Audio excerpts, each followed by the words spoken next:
Turma, vamos colocar a mão no código então, beleza? Eu criei esse repositório aqui chamado AWS Resource, vou disponibilizar depois no final do vídeo. Por enquanto ele tem só um readme, a gente vai criar ele do zero, explica aqui os recursos que a gente vai utilizar. E a gente vai comitando ele aos poucos, beleza?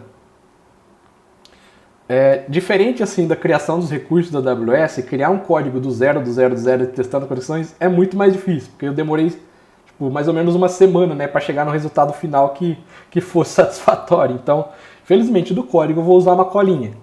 Até na criação dos recursos da AWS não foi de primeiro, eu criei várias vezes e não dava conexão e via por quê.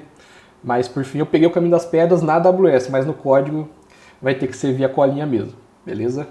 Então eu criei esse repositório aqui, já baixei, ele está aqui na minha área de trabalho, AWS Resource, e vamos criar aqui o Spring Initializer. Deixar ele em Maven, Java 3.2.2 mesmo, com.aws.sep, fica assim, aws-sep, AWS Project, e vai ficar assim. Eu não vou adicionar nenhuma dependência porque eu já vou usar a cola que eu tenho aqui do meu lado. Mas eu usei várias, Spring Web, Spring React Web, para fazer o método client, eu utilizei o Lombok, eu utilizei Spring Security, eu não utilizei, porque é um outro assunto bem complexo até.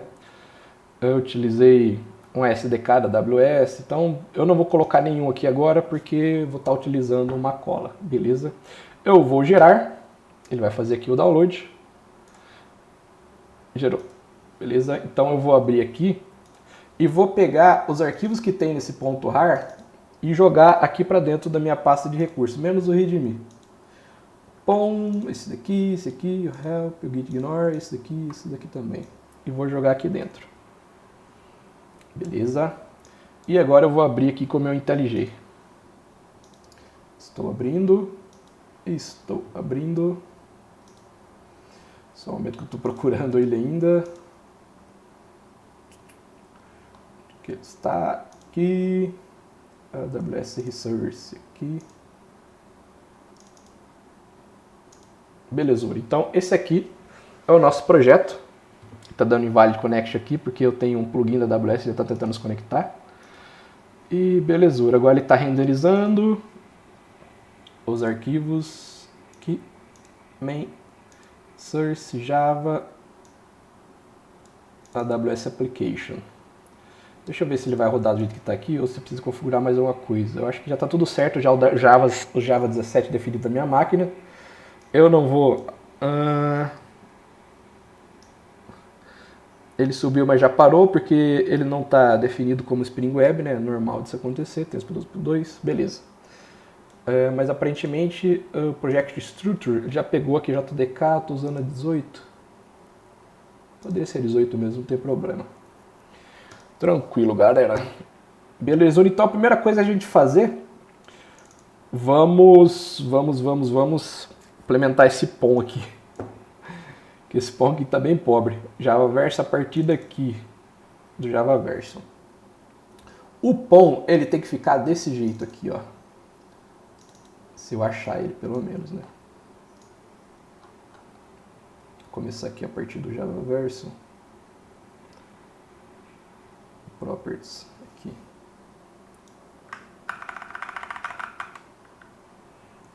Então tá na linha 41, Javaverse Properties, aqui. Pronto, tem que ficar assim.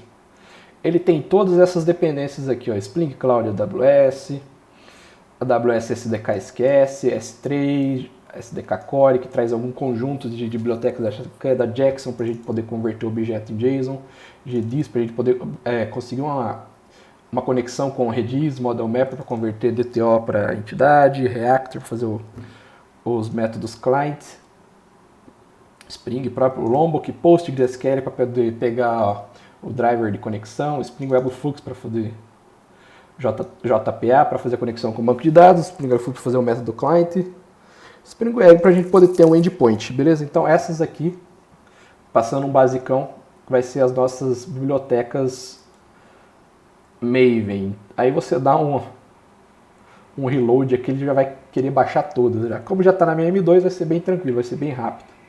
Aqui ele só está indexando.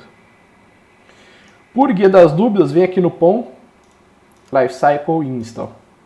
Só para ver se ele vai conseguir reconhecer essas bibliotecas, se vai dar tudo certo.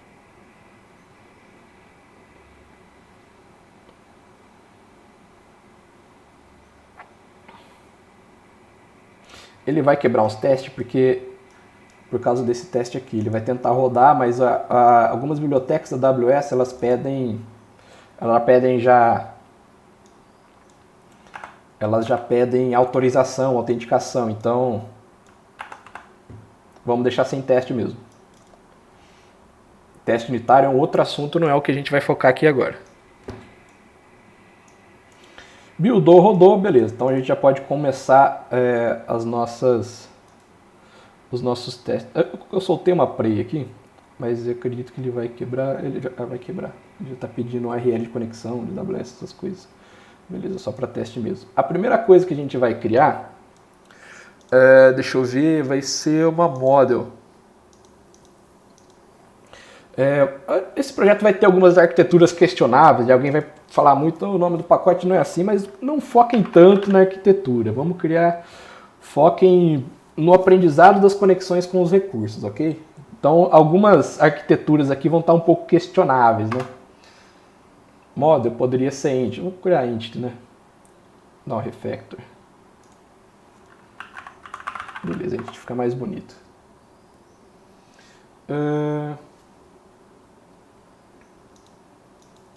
Address.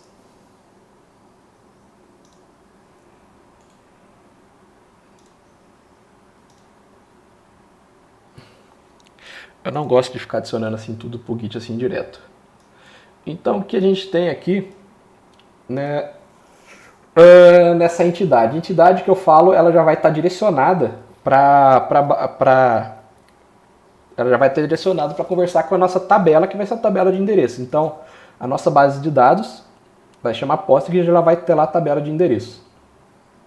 O que eu coloquei aqui? Arroba data do Lombok, para estar colocando getter, setter, toString, equals, hashcode, tudo junto. Arroba entity, para estar falando para o JPA, falar que isso aqui é uma entidade, você tem que ler isso aqui, identificar a tabela, se não tiver, você tem que criar. Por isso que é o entity. Table, a gente define o nome. Ele geralmente pega default da classe, mas a gente define aqui por definir, para não morrer de certeza. E o JSON include, porque se a gente tiver que serializar esse objeto, ele retira as listas e retira os valores nulos. Eu gosto muito dessa notation aqui do Jackson. Belezeira. Então, essa aqui é basicamente a nossa classe address. Próximo passo, a gente cria aqui uma... Deixa eu ver... A gente vai criar uma DTO. Já, porque a gente não vai ficar serializando para lá e para cá essa classe address. Package DTO. Boas práticas, né, da arquitetura MVC. Vai chamar address DTO. Belezura, eu já tenho ela pronta aqui. Só isso aqui já vai bastar. Eu coloco arroba data porque tem getter, setter e toString e equals hashcode no Argson Truth, porque a gente várias vezes vai precisar instanciar o address DTO. Implemento serializar porque a gente vai serializar, né, pelo Spring Web para lá e para cá esses endpoints e vai ter esse objeto aqui. A gente vai serializar por Redis, a gente vai serializar via HTTP. Então, o implement serializable ele resolve alguns problemas que poderíamos ter. Então, ele é importante. Belezura, de resto não tem segredo nenhum, é todos os parâmetros da entidade. Agora a gente vai criar aqui também, deixa eu ver, que a gente vai precisar, dentro da DTO mesmo, vai ter uma classe chamada JSON-Address. Existem bibliotecas que elas convertem objeto mais facilitamente, mas o legal da gente ter uma classe específica para isso é poder logar cada conversão. E como a nossa aplicação vai precisar de bastante log, a gente coloca ela aqui. Request JSON address. Beleza, aqui o JSON address. Então o JSON address vai ter dois métodos. Durante o projeto, esqueci as annotations, SL4J. Ela é uma classe com métodos estáticos, né? Então não vai ser uma bin, não vai ser uma component. A gente vai chamar os métodos dela estaticamente. O SL4J é uma notation que a gente pode colocar logs. Existem vários tipos de trabalhar com logs. O SL4J a gente coloca, ele já chama, reconhece log.info e a gente já pode logar os logs para aparecer aqui no nosso console. Então vai ter dois métodos. O método para transferir o objeto DTO para string JSON. E a gente vai ter o método para transferir string JSON para objeto, utilizando o Object Mapper, que é uma API do Java, né? Que ela tá, acho que desde o Java 11 ou desde o Java 8, por aí. Não me lembro agora, mas é uma API muito boa para estar serializando, convertendo objetos em string ou em strings em objetos, beleza? Poderia descartar esse método e utilizar o Object Mapper direto lá já, mas aí eu não ia logar, não ia ficar legal. Então, como nossa aplicação precisa de bastante log, ela vai ficar uma boa. E, velho, deixa eu comitar essa parada aqui já.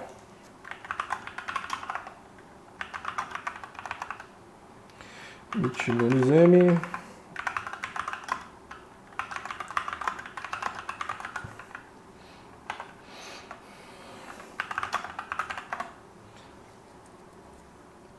Beleza, comitei. Então já está lá a criação das DTOs e da address. Então, por onde que a gente poderia começar o próximo passo? Pensando, a gente pode começar pela controller. Deixa eu dar uma olhada. Talvez a controller não seria uma boa. Vamos começar pensando na persistência do RDS.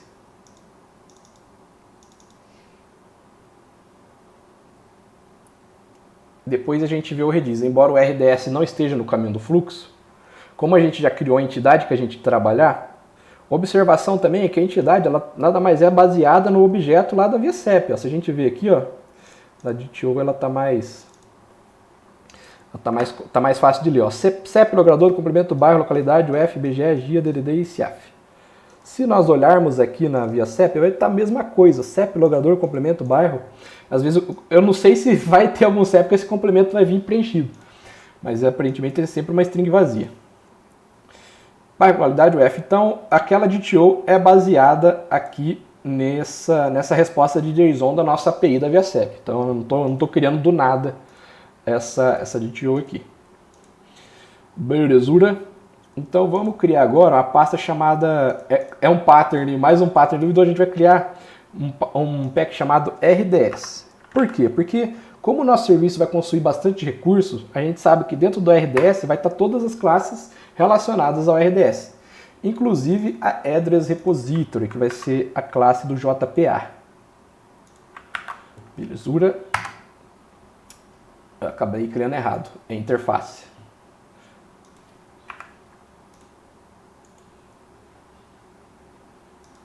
Interface. Tem record annotation aqui.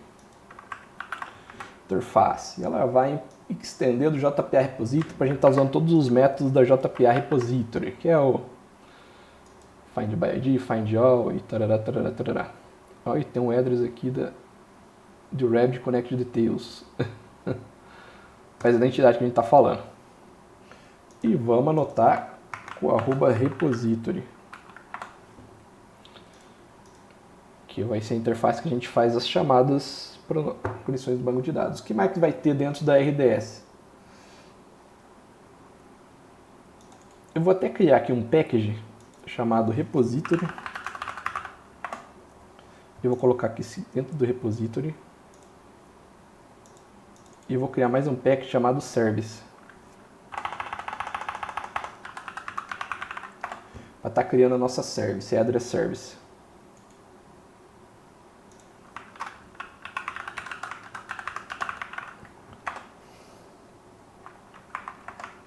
A gente anota aqui o @service.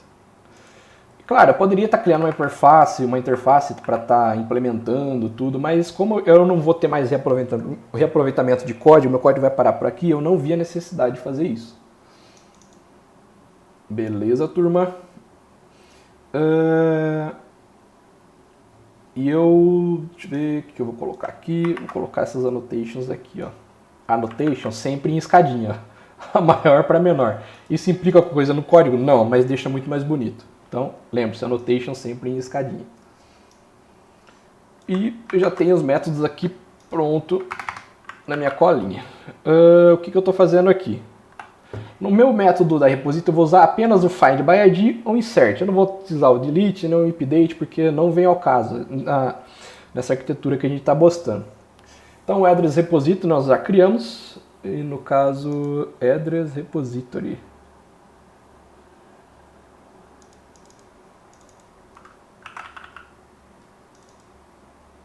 Ele já achou, address de TO nós já temos, beleza, e o address aqui .class. Deixa eu explicar linha por linha agora.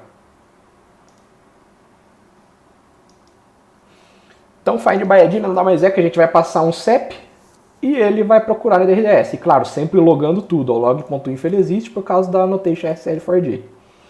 Vai estar notando que start get CEP é um RDS, aí a gente vai instanciar aqui um objeto, dando find by ID. Se ele tiver vazio, não foi encontrado no RDS, retorna nulo.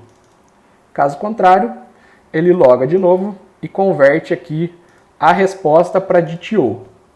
Então, essa Model Mapper é uma biblioteca aqui do POM, deve estar por aqui. Olha lá, Model Mapper. Ela tem um modelo de mapeamento de objeto por objeto muito bacana, bem abstraído. Então, eu gosto de usar ela bastante. A Model Mapper. Cadê? Eu até perdi aqui onde que eu estava. Deixa eu fechar isso aqui. Fechar isso aqui também, isso aqui.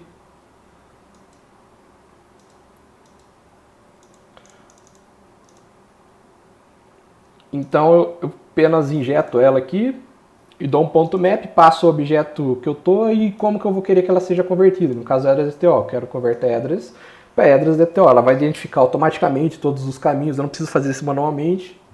Ela já vai devolver o objeto aqui convertido. Claro que ela tem suas limitações. Como os objetos são praticamente iguais, fica fácil para ela falar qual que é qual. Agora, quando tem um objeto diferente, um objeto dentro do outro, já fica um pouco mais difícil, né? Então não é o caso de usar Model Map.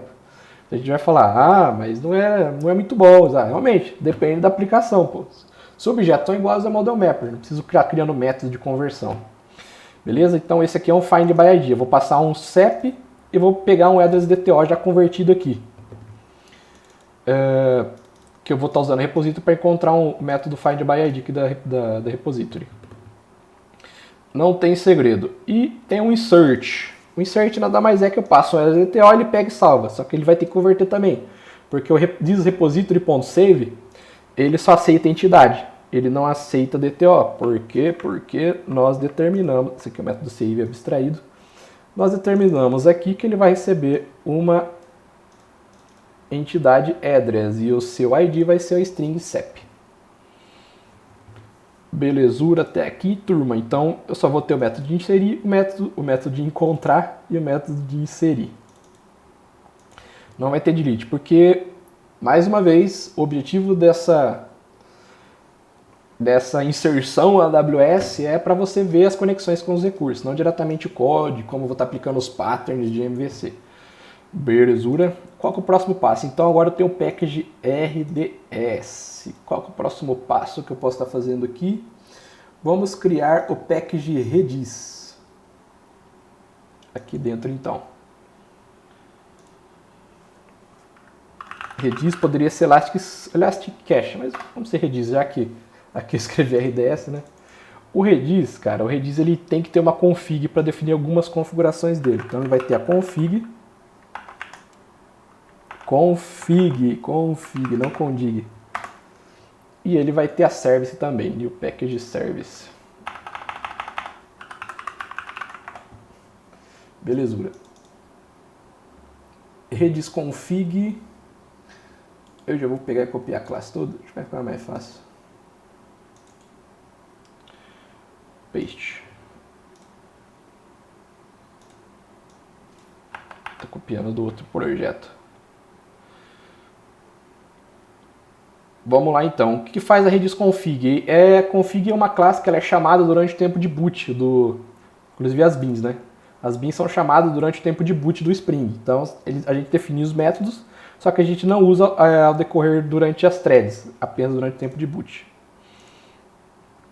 Por que precisa dessas beans aqui? Para a gente definir como vai ser o método de conexão e como vai ser o template para trabalhar com o Redis. É dessa forma que a gente trabalha com o Redis.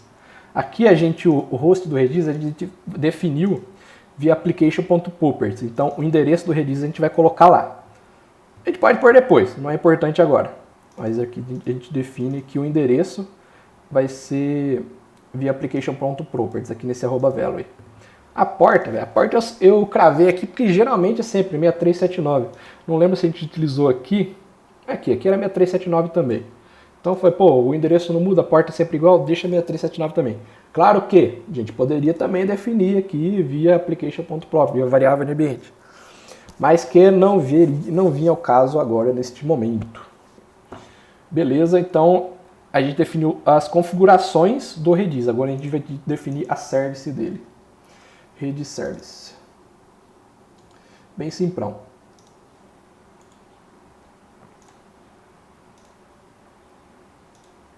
Ok. Tira aqui também. Vamos lá. Então, para a gente utilizar a service, na service RS a gente usa o repository. E aqui a gente usa o Redis Template, é um pouco diferente. Como que funciona o Redis Template? Dá um import aqui, olha lá, chamou o Redis Template. Vai ter dois métodos exatamente iguais da forma que a gente trabalha com o RS. A gente vai ter um de salvar e outro de get, diferente que está na ordem errada. Deixa eu salvar na ordem, para ficar mais bonito, né? Beleza, então a gente vai ter o método getAddress, que a gente passa um CEP e retorna o XDTO. Sempre logando, né? SL4D. Caso contrário, que ele automaticamente já retorna nulo, diferente do RDS que ele retorna um optional, né? E depois para salvar, sempre logando tudo, as mensagens. Aqui eu passo, para salvar é um pouco diferente, a gente passa uma key, porque o nosso Redis vai funcionar via key, né? A gente passa a key e retorna o objeto. Qual vai ser a key desse objeto e a gente passa o objeto. Aí ele salva através do Redis Template. .opsForValues.set. Salva aqui. Aí opsForValue.get. E o .set, então ele exige aqui uma key, né? E um objeto lá. E save é sempre void. Assim funciona o nosso package de Redis. Belezura, turma, o que mais que falta? Deixa eu ver.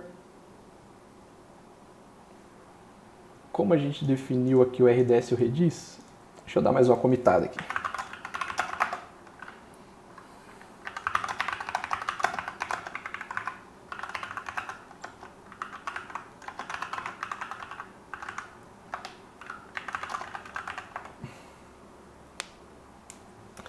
Beleza, foi. Agora a gente pode definir... como a gente utilizou a Model Mapper para converter, a Model Mapper exige uma bin dela. Então eu já vou colocar aqui também, new config.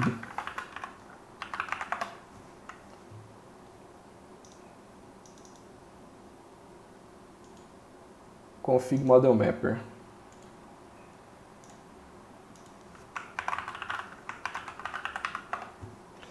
Pronto. Então essa é uma configuração geral que a gente cria uma bin aqui da Model Mapper para estar retornando Model Mapper, que ele exige que a gente faça isso, senão ele fica reclamando. Ah, mas não foi contado o bin da classe que você está injetando, né? Cadê? O Spring ele quer gerenciar todas as bins. Belezura. Então o próximo passo agora, deixa eu ver. A gente pode criar a parte de logs. A parte de logs ele é um pouquinho complicada, cara. Vamos lá. Antes de criar a parte de log, a gente tem que criar um arquivo chamado logback.spring.xml. Por quê? Depois que eu chamei a biblioteca aqui logback, olha lá, QoS Logback Classic, acho que era só essa mesmo. Significa que o Spring ele vai salvar em um arquivo todos os logs que ele gerar. Beleza. Deixa eu fechar isso aqui, que está muito classe aberta. E essa biblioteca, ela precisa do arquivo logback.string.xml, que eu vou colocar aqui dentro da resources. Aqui, ó. E o que ela vai ter? Ela vai ter algumas configurações do formato de data, algumas coisas bem simples, até explicando aqui, ó, para gravar os logs em um arquivo, aprender para exibir os logs no console. Aqui você também configura, porque se você tirar esse bloco, você praticamente grava os logs apenas no arquivo e não exibe no console. A gente quer ver também os logs correndo no console, muito mais bacana. E aqui é os appenders associados, né, na parte de appender log por log, de como que eles vão ficar estruturados dentro do seu arquivo. Que então não tem muito segredo, é apenas isso aqui. O que eu estou falando é que para os logs ficarem armazenados dentro do arquivo .log, ele vai precisar disso aqui. E aí a gente define o caminho também, a gente define outro... Aqui, ó, CSS main resources.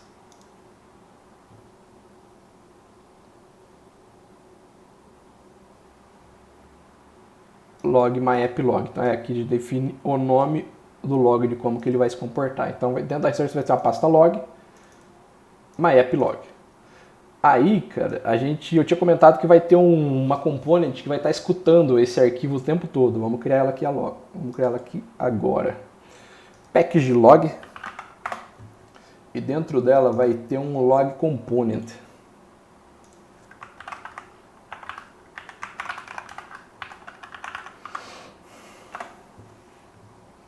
E esse log component, esse cara é brabo.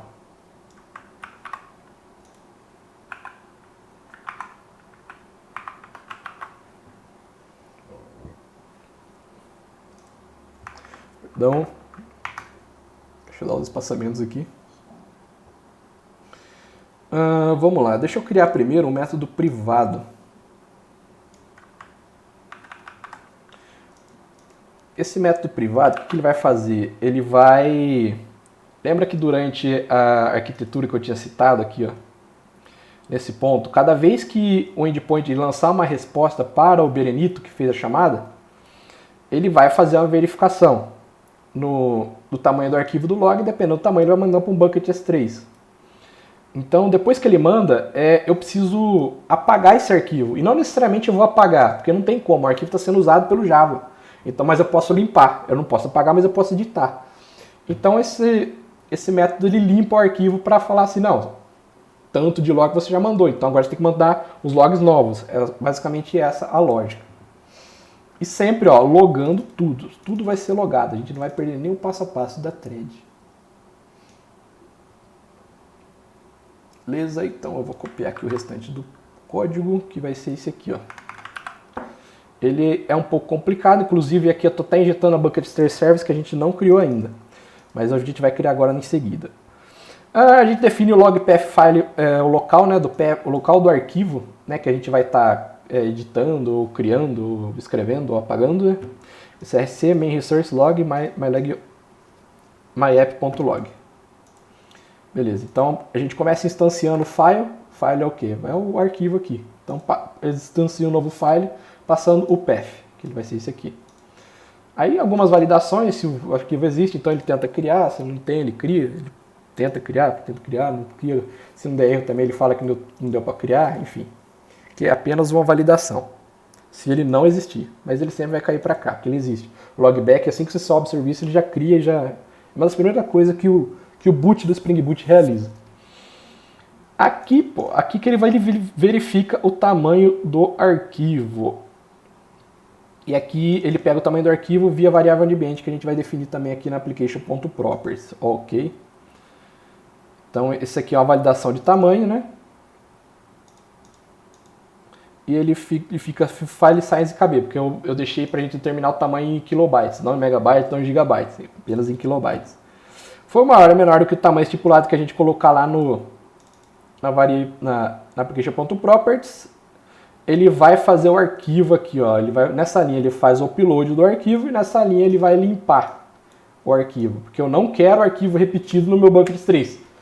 Isso não faz sentido, beleza? E sempre vai logar.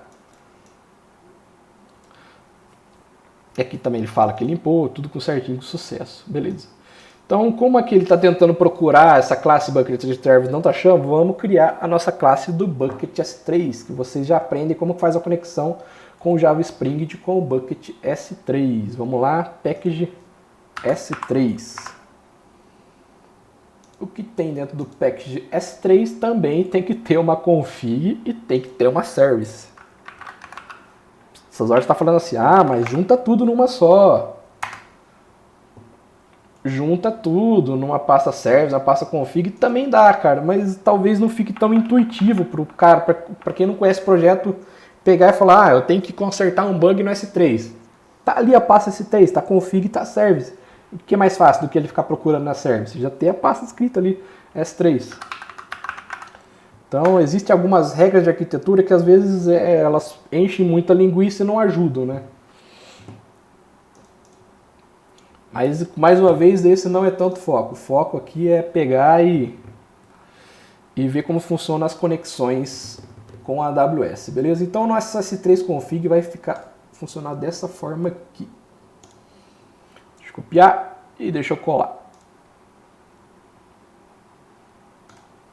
Olha lá. A gente vai ter duas variáveis de ambiente, que vai ser a AWS ID e a AWS Key, que nada mais é do que... Lembra que nós criamos lá o usuário do IAM? Aqui, ó, cadê IAM? Para a gente acessar o Bucket, a gente vai precisar das credenciais do usuário, que elas estão aqui, ó. Essa credencial aqui e a chave da credencial que a gente baixou aqui no arquivo Axis Key. Então ela está salva aqui, eu não sei qual que é, mas a gente vai pegar ela depois. A gente vai precisar dela para poder fazer um upload do arquivo no Bucket. E a região? A região eu cravei, cara, porque independente a gente vai usar essa daqui. A AWS tem várias regiões, né, no mundo todo. E essa daqui eu creio ser a mais barata. Não é a do Brasil a mais barata, é essa daqui. Posso estar errado, mas é uma coisa assim independente de região. Mas se você cria o recurso nessa região, você tem que setar que vai usar nessa região. Você vai se conectar nessa região. Se colocar aqui a região do Japão, vai dar errado, vai quebrar, ele não vai achar. Então, a região é importantíssima. E por que existem as regiões da AWS? Para você colocar sua aplicação em segurança, né? Você não simplesmente hospeda seu serviço da AWS, você hospeda numa região X. Se houver um terremoto lá e pegar fogo tudo, você ainda tem a aplicação na região Y, né? Quando você escolhe que ela é multirregional, entendeu? Então você tem essa certa segurança. Belezura, então você define aqui as variáveis que você quer.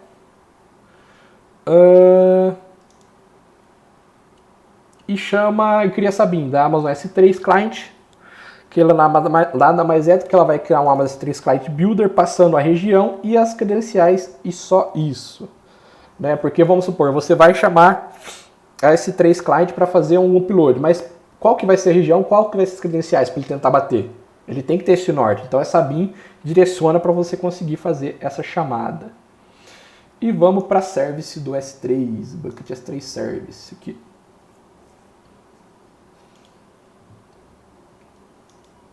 Deixa eu copiar e deixa eu colar.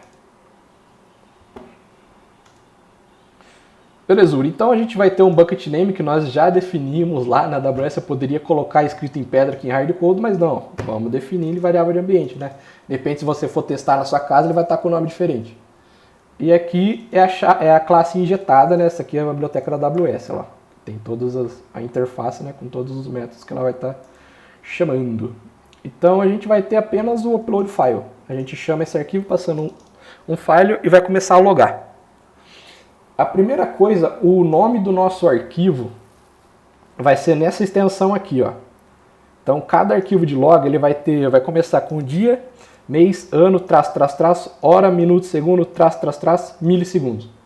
Assim que vai ser o nome do nosso log, porque dificilmente vai ter um log igual ao outro. Né? E vai pegar o time zone aqui de São Paulo, da América São Paulo. O time zone tem que ser daqui. Então, eu defini isso aqui só para dar um nome para o log. Poderia ser dar o nome do tipo UID, qualquer outro tipo de nome, mas não ia ser uma boa. Bom que fosse assim em dia, porque fica legionável, fica legível, né? Para quando a gente abrir o bucket, sei lá, o arquivo está aqui, maravilha, né? Vamos abrir, vamos baixar. Então, a primeira coisa, define o nome do arquivo. Loga, que está iniciando o upload. Algumas mensagens eu coloco em inglês, algumas em português. Bom, deixa eu me estudar. Starting. Agora já foi, deixa em português mesmo. Beleza.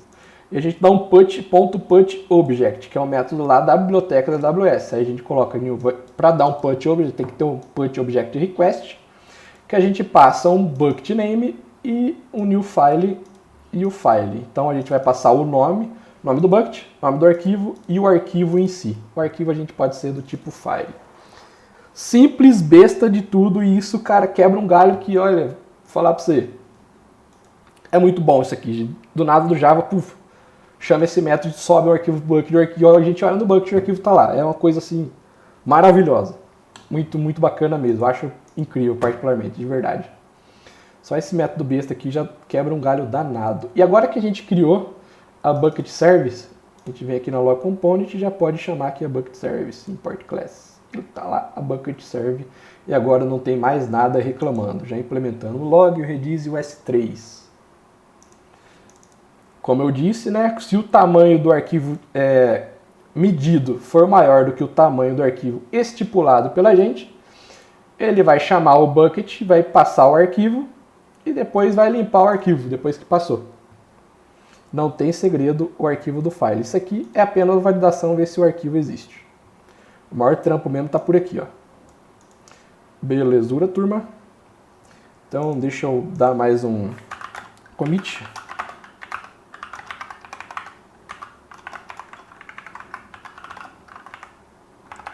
Add log. S3, misturando inglês com inglês. Push. Beleza, só que eu acho que eu implementei mais coisas. Tem o redis também nessa jogada. Tranquilo, o que mais que tem pra gente implementar é o SQS, falando de serviço. SQS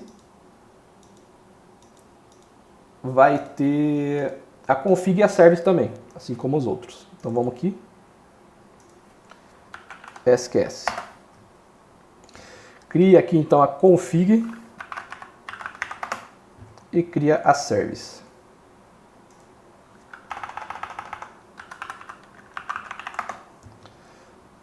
A config do SQS lembra bastante do S3. Vou copiar aqui e vou colar. Olha lá, a gente tem as credenciais e tem a região. Cara, igualzinho. Aí a gente vai chamar o AWS SQS Client Builder igual a gente fez no Bucket S3. Passando as credenciais, passando a região. Então todo o serviço da AWS é voltado para uma região. Existem alguns multi-regionais, né? Então o SQS está numa região, o Bucket está numa região também, e aparentemente tudo da mesma. Belezura, essa aqui vai ser a config então do SQS, que é uma configuração que é chamada durante o tempo de boot do Spring Boot. Não tem segredo. Agora a service. A service do SQS é um pouco diferente, porque ela vai ter duas services. Ela vai ter a service que ela vai publicar a mensagem e a service que ela vai estar escutando a mensagem. Isso faz toda a diferença. Vamos lá. A primeira chama SQS Listener Publish Service. SQS Publish Service. Aqui. Publish de publicar mensagem. Então vai ser uma service. Vou anotar com RCL ForJ para estar cuspindo log. Então, e deixa eu já copiar o método aqui, já, em vez de copiar a classe. Vai ser desse jeito. Que o URL nada mais é que o URL do nosso SQS. Vocês se lembram? Onde que está o URL aqui do nosso SQS? Simple Query Service. A gente vê aqui em Simple Query Service, pega o URL, olha lá, filazinha. A URL está aqui, ó. Não tem segredo. Isso é totalmente diferente do URL. Isso aqui é o número do recurso da AWS. Isso se usa em outras ocasiões. Quando a gente fala de URL, é isso daqui. URL pública do nosso SQS. Que a gente poderia definir via código lá em hardcoded, mas não. A gente vamos usar a variável no ambiente. Aqui a injeção de dependência da biblioteca da Amazon SQS, igualzinho a gente fez igualzinho nós fizemos, né, no Bucket S3. Aqui tem um construtor definido manualmente. Não precisaria, poderia usar um require constructor. mas deixa assim mesmo. Talvez eu tive problema com outra versão ou não. Eu não vou alterar, vou deixar assim mesmo. Praticamente o construtor dessa service, vou deixar assim. E aqui, aí, onde eu chamo esse método, ele publica a mensagem lá para nossa filazinha. Então, vai logar tudo e para publicar a mensagem, olha a dificuldade. A gente chama o send message request, assim como também tem o bucket request, né? Muito igual. Aqui, ó.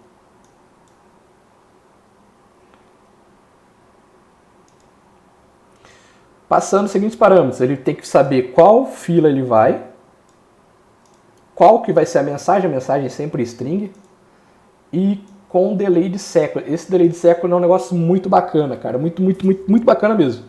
Porque a gente define um delay, porque é o seguinte, a gente pode simplesmente mandar mensagem e no mesmo microsegundo que a mensagem chega lá na SQS, ela já pode ser consumida. Só que isso pode atrapalhar o andamento de algumas threads do serviço, se for o mesmo serviço que vai consumir, principalmente. Então a gente define um delay porque a gente fala assim, ó, essa mensagem está com delay de 5 segundos, eu mando para a SQS, a mensagem chega na SQS. Mas para consumir essa mensagem tem os 5 segundos de espera. Então é maravilhoso isso, porque isso pode rolar totalmente, tranquilamente o resto do fluxo durante esse tempo de delay aqui que a gente determina. É muito bacana. Então, montagem aqui, nossa, que negócio mal escrito, deixa eu colocar direito. Pelo menos em camel case.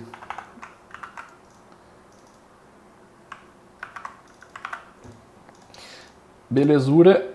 E eu mando a mensagem para o SQS e é só isso aqui. A mensagem já está no meu SQS, na minha fila que eu criei manualmente lá com vocês. E logo também uma mensagem aqui, ó, de finish send mass cache for bucket. Belezura. E, como eu disse, essa aqui é a de publish, que eu estou publicando a mensagem para a fila. Agora eu tenho que ter um método que eu vou ouvir a mensagem da fila. Que no caso é esta aqui.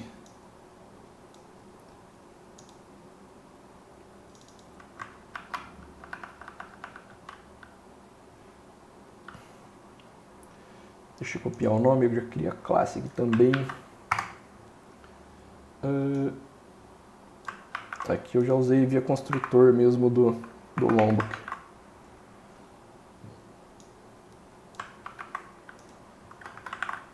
Olha lá.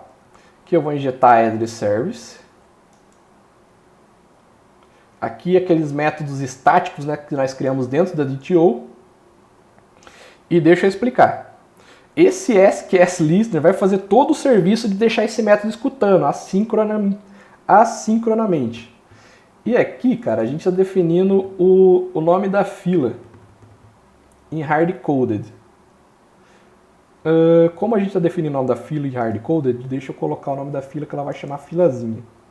Já que eu defini isso assim, poderia ter usado variável de ambiente também. Mas vou alterar para filazinha. Se você criar com outro nome, tem que definir o nome que você criou aqui. Beleza? Então aqui, basicamente esse método vai fazer toda a magia por trás de ficar ouvindo tudo, de ficar o tempo todo escutando lá a fila se tem mensagem nela ou não. Então, caso chegue uma mensagem nela, ele vem aqui no loginfo, escuta a mensagem e loga também, converte a mensagem para objeto. Lembra esse método estático aqui? Que ele recebe um string JSON e converte, vai devolver aqui um DTO. Loga também o DTO e depois insere, chama a address service e insere. Então isso aqui vai acontecer assincronamente, beleza? E depois loga também no final. O insert nós já construímos, ele está aqui, ó. Ele vai pegar o DTO e vai converter para entidade e vai salvar, porque o save só aceita entidade. Esse é o nosso lister. Então é besta de tudo quando você tem a AWS SDK trabalhando para você. É totalmente incrível o negócio. Você não precisa ficar vendo como funciona a API do SQS. Não, a AWS já dá SDK para você fazer isso. Tá de boa. Então aqui implementamos o SQS, que tem um publish que publica a mensagem e o listener que ficou ouvindo as mensagens lá da nossa fila da AWS. Deixa eu dar mais um commit.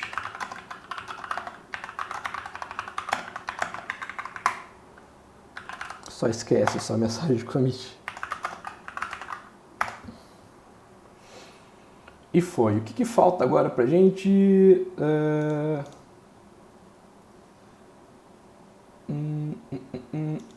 Agora eu vou implementar a package exception e a package client. Exception é só para a gente tratar e devolver um 400 caso der tudo errado, né? Caso não encontrar. E a client para fazer a HTTP client. Vamos lá, package aqui, exception. Já falei tudo que eu não estou conseguindo nem falar direito. Exception. Bom, agora deu. Not found exception.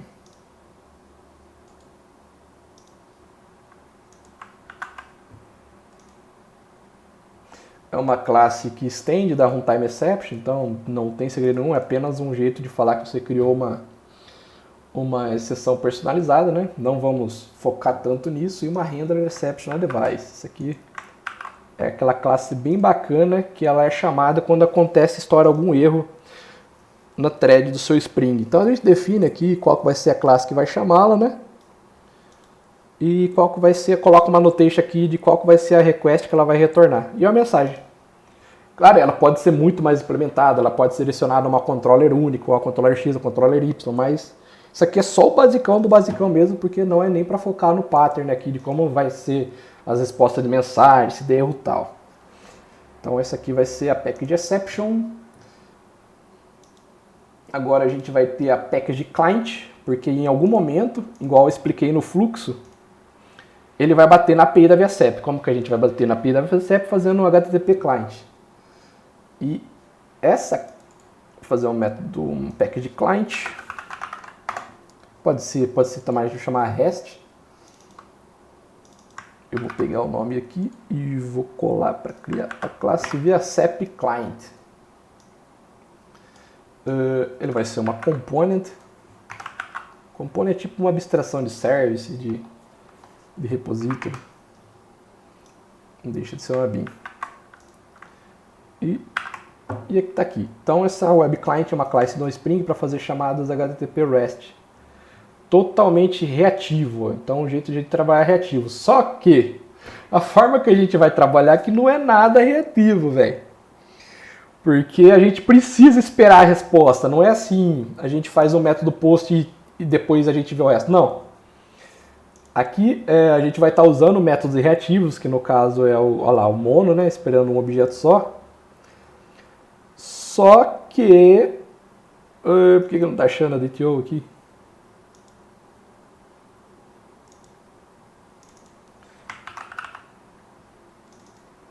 Aí, beleza, achou. Só que a gente usa um ponto block, que é um método, assim, digamos, burro, né? Porque mesmo que a gente use uma classe de HTTP client reativa, fazendo métodos multithread, a gente tem que esperar a resposta. Então, fica elas por ela. Mas é só para mostrar aqui que tipo, a gente poderia usar realmente reativo, só que a gente precisa esperar a resposta para tratar o resto do fluxo da thread. A gente não pode simplesmente consultar o CEP e esquecer. É isso que eu estou falando. Então a gente precisa do ponto block para falar, opa, me dá a resposta aí, né? Que eu estou esperando a resposta aqui. Então sempre logando tudo, é método basicamente basicão. Aqui a gente criou um construtor já instanciando para onde que ele vai chamar o URL, né? Que vai ser para a API da ViaCep, igual eu mostrei aqui já lá. Essa URL. E vai pôr isso aqui e depois eu terminar com ponto .js. Aqui entra a variável né, da URL de chamada, colocando o CEP que a gente chamar. Então a URL vai ser isso aqui, mais isso daqui. E o CEP que a gente passa aqui via parâmetro desse método. Cara, é isso aqui então a chamada HTTP, não tem segredo nenhum. Ficou simples de tudo. Utilizando essa API aqui da Web Client, Webflux, que é a programação reativa do Spring. Muito bacana, é muito legal estudar ela. Só que a gente usa o ponto block porque a gente usa a API reativa, só que precisamos da resposta. Belezura, implementamos o método client, implementamos as exceptions. Agora falta implementar a service geral. Vamos criar aqui então uma service worker. Criar uma classe worker que vai ser onde que vai acontecer todo o fluxo, né? Deixa eu pegar aqui minha colinha. Worker. Eu vou criar aqui test service. Não, eu vou criar uma worker service.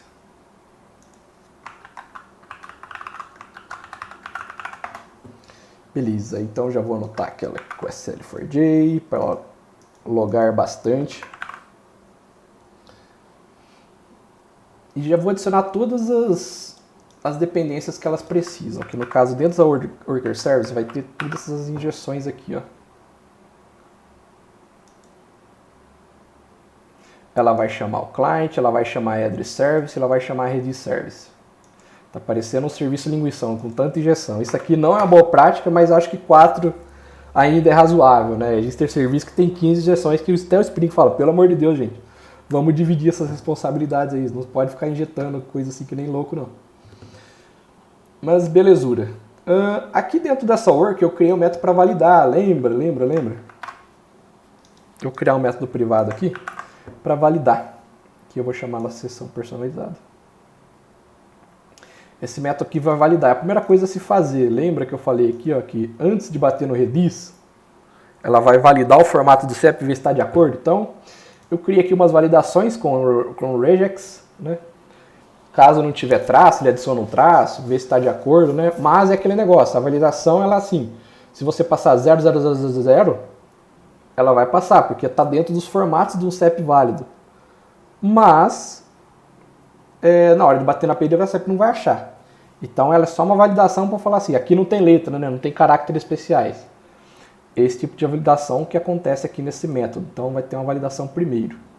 E depois de fato o método que a gente chama de getCep. Que é o método que a gente vai pegar o CEP, independente do que for acontecer, né? No fluxo todo. Então deixa eu explicar aqui esse getCep. Quando eu chamar o getCep, vai logar a start service e aqui eu vou passar a validação. Eu coloquei que o CEP arrependido é igual porque o validate format CEP ele pode alterar. Igual acontece aqui, ó. Ele pode retornar o CEP colocando um traço. Não que a API da ViaCEP aceite ou não, mas é um padrão que eu determinei. Então, essa string ela pode ser alterada sendo colocado um traço na validate and format CEP.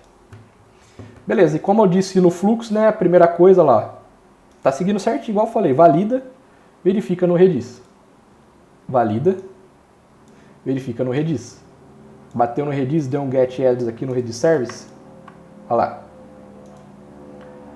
Siga o fluxo. Se o objeto do redis não for nulo, se tiver coisa no redis, ele já retorna aqui, ó.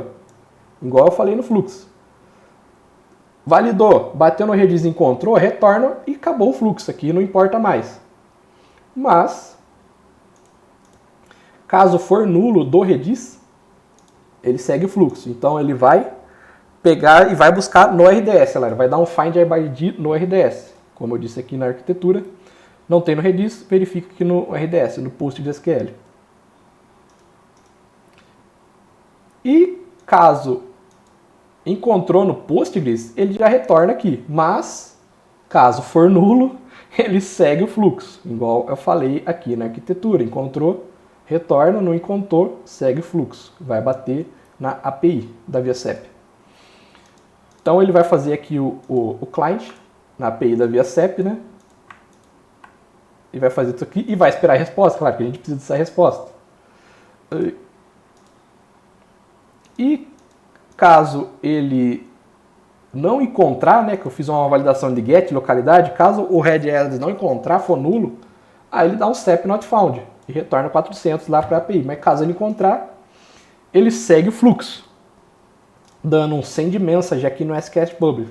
Porque já que ele encontrou, ele falou, opa, então eu vou disparar essa mensagem aqui para o SQS, que ele vai transformar em JSON, né? Ele vai aqui, vai chegar a mensagem aqui do objeto que encontrou na ViaCEP e vai publicar a mensagem. A mensagem vai ficar lá no SQS. E vai seguir o fluxo. E vai salvar no redis. Dando o CEP como OK e o redis address como o corpo da chave, né? O corpo do objeto. E depois vai retornar o Redis address, que ele encontrou lá na ViaCep. Como eu disse aqui no fluxo, encontrou no ViaCep, ele retorna aqui o objeto para o berenito, que passou o CEP. Então esse aqui é o nosso fluxo geral, né, que é o worker service, onde vai juntar todas as services e vai fazer um workzão, para ficar um código assim, legível, um código fácil de dar manutenção. Esse aqui é o nosso worker. Então o que está faltando aqui? Falta só a nossa controller, né? A nossa controller que vai chamar o SQS Worker, que é onde a entrada do fluxo, mas na hora de a gente estar construindo, ela pode ser o último, mas na verdade não. Ela tem que ser a primeira, por causa para facilitar a entrada. É independente, aí vai muita questão de gosto. Vou criar aqui a controller e o address controller. Eu já vou copiar, que controller não tem muito segredo. Ó, vai ficar dessa forma aqui. SL4D para logar, tem alguns imports aqui que tá SL4D para logar, REST controller, que essa aqui é uma classe controller, required constructor para criar um construtor, que é uma bin, request mapping, que aqui eu vou estar dando tipo um pattern, né, para estar versionando qual que é a versão desse endpoint, task service, não é task service, é worker, já definido antes que é worker service, que eu vou até mudar, worker service, log component é log component mesmo, address DTO, worker service aqui, worker service. Beleza? Então o que vai fazer a nossa controller? Primeira coisa, ela vai receber aqui, ó, viu, a path parent, path variable, um CEP. CEP aqui vai ser o CEP e string CEP. Retornou aqui no método, ele vai logar. Eu coloquei esses traços porque daí vai separar bastante o início e o final da nossa thread. Fica muito mais fácil de ler. Belezura? Então ele vai logar aqui e vai chamar a nossa worker service getSep, que é aquele método principalzão lá. Aqui, ó. Vai fazer todo o serviço, tá? De chamar a rede service, a add service, vai conseguir dividir o fluxo todo. Isso que vai fazer aqui a nossa controller. E depois, se achou ou não, ele vai aqui, ó, ele vai printar o resultado do objeto e vai printar um resultado aqui também tracejado, para a gente ver, vocês vão ver depois na prática, como que vai ser o fluxo, o início e o fim. Belezura? E aqui é aquela validação que eu falei do log. Lembra que eu comentei aqui que cada vez que bate, cada vez que houver uma devolução de objeto aqui pro... Tá até colocado na posição errada aqui, eu entendo. Mas é que faltou espaço mesmo. Cada vez que eu faço uma devolução de objeto aqui pro berenito, eu faço a avaliação de log. É o que eu fiz lá no código. Cada vez que antes de eu devolver um response entity ok, eu vou fazer a validação de log. É um método void, eu não vou passar nada. Aqui é só para validar o log. Que, se o file existir, ele vai sempre existir, independente. Eu vejo o tamanho, se ele for maior do que o tamanho estipulado por mim, ele faz um upload no bucket e limpa o arquivo. E só depois eu poderia responder. Só que esses são casos que eu poderia colocar um async. Eles poderiam ser assíncronos. Porque o que é importante para quem está fazendo a requisição? É pegar o endereço do CEP. Saber se foi logado, saber se foi feito o upload do arquivo de log no bucket, saber se foi disparado para uma fila SQS, não é importante. Então eu reconheço que esse serviço poderia ser otimizado colocando métodos assíncronos nele. Mas, né, a gente deixa assim para a questão de aprendizado mesmo. Vocês podem melhorar aí na casa de vocês se precisar. Beleza? Então depois que ele faz a verificação de log, verifica, sobe no bucket ou não, ele devolve aqui o CEP para o berenito. Então é esse o fluxo todo completo, né, da nossa API da ViaCep, super implementada aqui com os serviços da AWS. Aquelas questões de VPC, AEM, não, VPC e EC2 elas ficam só sob recurso da AWS, a gente não precisa definir nada no código aqui mesmo. E o que está faltando aqui são application.properties, que vamos definir algumas propriedades aqui da aplicação, assim como as variáveis de ambiente, tudo. Né? Vamos lá. O que vamos definir aqui? Vamos lá. Até peguei aqui. Aqui, ó. Configuração do banco de dados. A gente vai acessar via SSL localhost mesmo. Lembra que o banco de dados vai ser o Postgres. A porta do nosso RDS é essa aqui. Lembra da conexão, 5432? E aqui algumas nomenclaturas do dialeto, né? Do que o JPA vai conversar. Ele vai conversar com Postgres. Então, a gente tem que definir isso aqui. Username, a gente tinha falado que era Postgres. A senha que eu tinha errado era teste RDS, né? Para não ter erro mesmo de conexão. Aqui para ele criar, ele dá um update, para ele criar a tabela caso não tiver. O Redis também, o host do Let's vai ser localhost, porque a gente vai conectar via SSL. O bucket name, a gente tem que ver lá qual é o bucket name que a gente definiu. Que no caso, eu vou até definir da fila aqui já, ó. O SQS ele pede esses dados. SQS name é esse aqui. Cara, eu vou até colocar a variável de ambiente lá no SQS para ficar mais bonito, porque eu achei muito estranho aquilo lá. Aqui no listener. Deixa eu colocar a variável de ambiente, senão fica... Como que tá o nome lá? SQS.name. Pronto.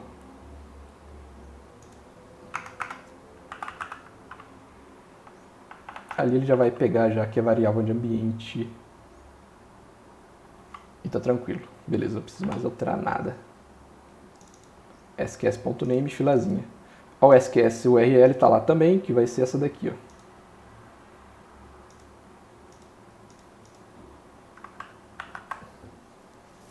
O nome do nosso bucket.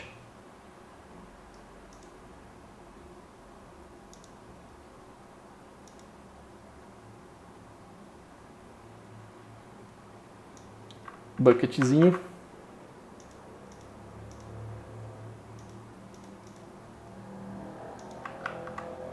Bucketzinho, beleza. É só isso aqui que a gente precisa.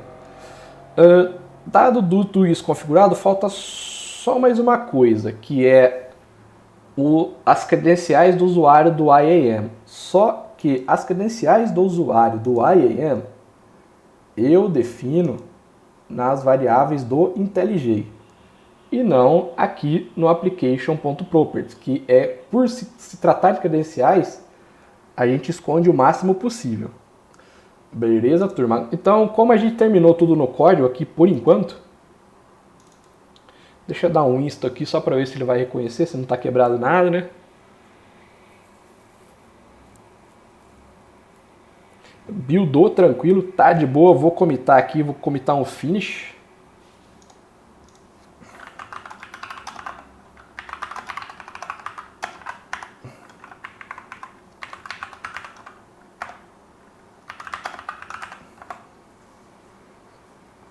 Subir. Então no código eu acredito que a gente não vai mexer mais nada.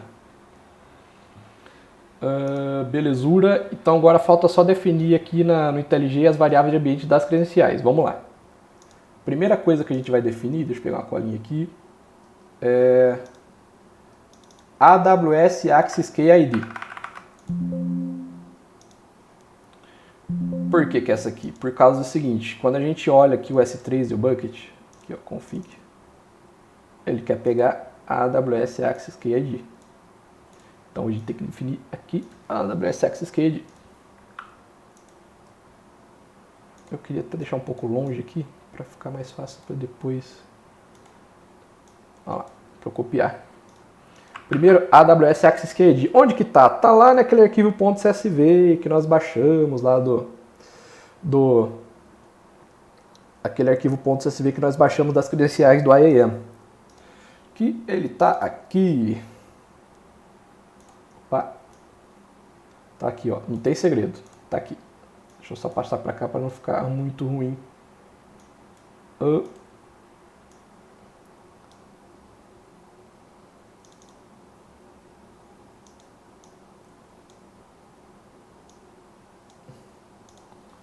Deixa eu pegar o Access Key ID primeiro.